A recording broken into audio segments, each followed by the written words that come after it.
পৃথিবীর সৌন্দর্যের বেশিরভাগই ইউরোপকে দেওয়া আছে।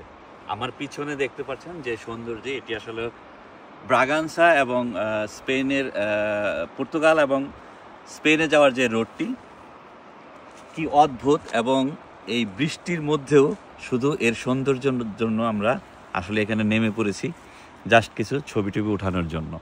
দেখতেই পাচ্ছেন কত সুন্দর জায়গাটি। আমার পাশে কিন্তু আমি একটি ঝর্ণার শব্দ শুনতে পাচ্ছি। যদি বৃষ্টি না থাকতো তাহলে অবশ্যই এই ঝর্ণাটা আমরা খুঁজে দেখতাম। এদিকে যে দেখতে পাচ্ছেন নিচের যে পাহাড়টা, দেখেন কত সুন্দর।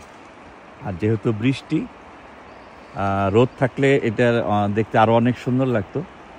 তারপরেও পুরো রাস্তা জুড়ে, আমরা স্পেন থেকে যখন আমরা পর্তুগালে আমরা ঢুকতেছি তখন পুরো রাস্তা জুড়েই কিন্তু এই সৌন্দর্য ছিল।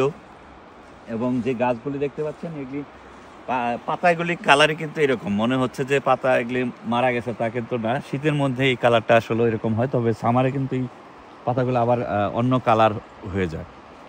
তো খুবই সুন্দর জায়গা। বৃষ্টির জন্য আমরা আসলে বেশিক্ষণ থাকতে পারছি না, আমরা আসলে এখান থেকে বিদায় নিতে হবে, এখনই বৃষ্টি বেড়ে যাচ্ছে।